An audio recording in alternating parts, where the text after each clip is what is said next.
All right, let's get into it. We've all been there. You walk into a store for just one thing and you walk out with a receipt that's a mile long. But what if that wasn't about your lack of willpower? What if it was actually a success story for a very, very deliberate and scientific design? In this explainer, we're going to pull back the curtain on the secret science of retail design, the art of turning a simple physical space into a powerful tool of persuasion. I mean, it's the classic story, isn't it? You just pop in for a carton of milk. It's supposed to be a quick, in-and-out mission. But then, somewhere between the automatic doors and the dairy aisle, everything goes off the rails. You emerge, blinking in the sunlight, with a cart full of stuff you had no idea you wanted. It's a universal feeling, but let me tell you, it is not an accident. It's not magic, it's marketing. And there's the proof, coming from a giant in consumer behavior research, Paco Underhill. Just let that sink in for a second. 2/3. That means for every 3 items in your shopping cart, you probably only came for one of them. This isn't just some funny little habit we all have. It's a predictable outcome. It's the result of a carefully choreographed experience that's designed to spark your impulses, create desire, and guide your hand at every single turn. So, here's how we're going to break it all down. First, we'll talk about the so-called accidental purchase. Then, we'll walk the hidden path that stores lay out for us. We'll dive into how they target all 5 of our senses, then we'll see how design choices tell a brand's story, and finally, we'll look at how huge chains create a consistent blueprint for every single store. Okay, let's get one thing straight right away. In the world of retail design, there are no accidents. You know that feeling of discovery, where you just stumble upon the perfect thing you never knew you needed?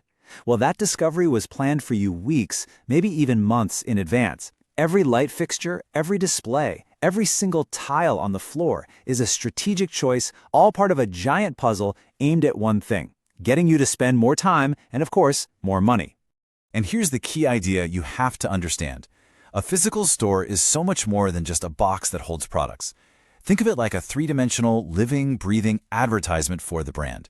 This is where a company's identity, their promise of luxury or sustainability or whatever it is, stops being just words on a screen and becomes a real environment you can walk through and feel.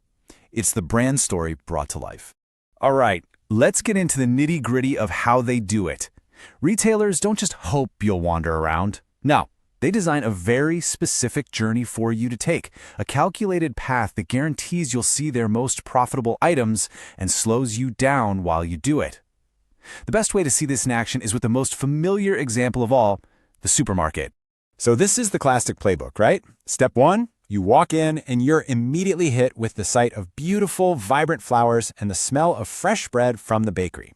These are psychological cues for freshness. They put you in a good mood, they make you hungry, and they suggest everything else in the store is fresh too. Step 2, the basics you actually came for, milk, eggs, butter, are deliberately hidden in the back corners. This forces you to walk the entire length of the store, past thousands of other products. Step 3, those big displays at the end of the aisles, the end caps, they're basically psychological hotspots. Our brains are hardwired to see them and think, sale, even if the stuff is full price. And finally, the checkout lane. It's a brilliantly designed trap full of candy, magazines, and sodas to tempt you one last time while you're tired and waiting. And while you're walking that path, there's another trick at play: the bullseye zone. This is the prime real estate on every single shelf, right at adult eye level. It's just where we naturally look first. And you better believe brands pay big money in what are called slotting fees for that placement, because we are way more likely to just grab what's right in front of us. The most expensive name brand items, they live here.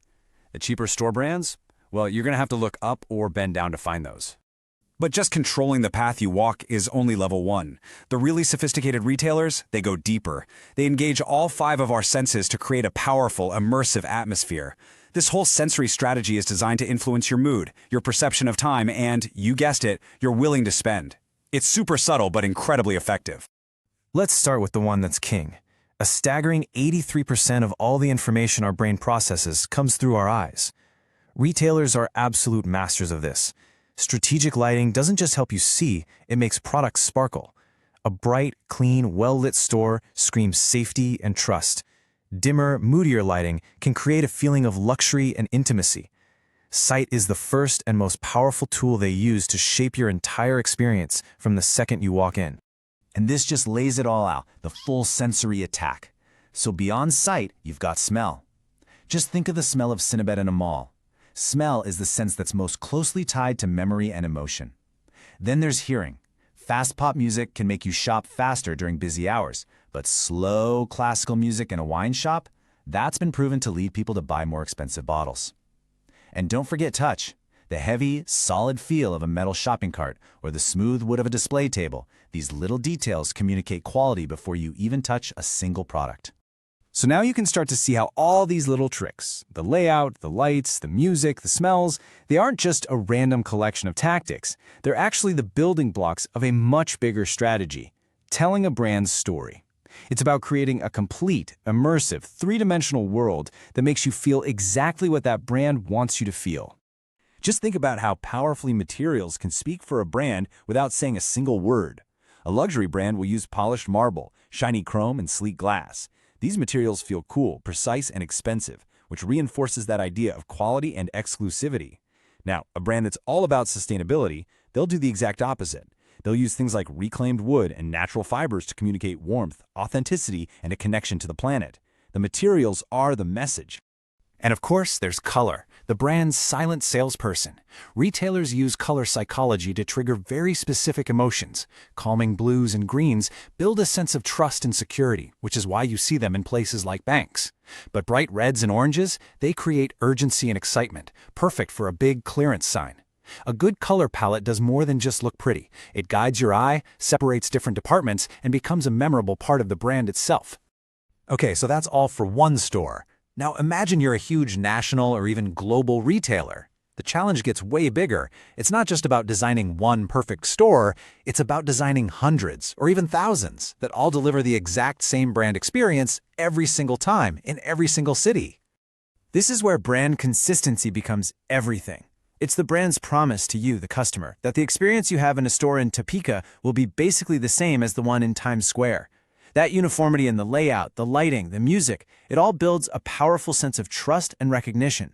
It makes things easy on our brains. We know what to expect. And that predictability is the foundation of customer loyalty. So to make this happen, brands engineer a series of critical moments, or touch points. The entrance has to make a strong first impression. The wayfinding, the signs and the layout, has to be super intuitive so you don't get stressed out. The product displays need to be compelling and tell the same story everywhere. And super important, the checkout has to be as smooth and painless as possible, because that final impression is the one that often sticks with you and decides if you'll come back. And getting this blueprint wrong can be a total disaster. The most common mistakes are surprisingly simple. A confusing floor plan with narrow aisles, that creates instant frustration. The wrong lighting can make even the best products look cheap. And cluttered displays just overwhelm people with visual noise, making it impossible to focus. Each one of these little mistakes can shatter that carefully crafted experience and lead directly to lost sales. So what's the big takeaway here? It's this. From the moment you walk through those doors, your shopping trip is not a series of random choices that you're making. It is a journey. And it's a journey that has been meticulously planned and choreographed for you. From the path you walk, to the music you hear, to the materials you touch. Every single detail is a deliberate part of a bigger story. So the next time you walk into a store, just look around. Don't just see shelves full of stuff. Try to see the strategy. Notice the lighting. Listen to the music. Ask yourself, hey, why is the milk all the way in the back corner? You have the blueprint now. You understand the science. So the only question left is, now that you know, how is it going to change the way you shop?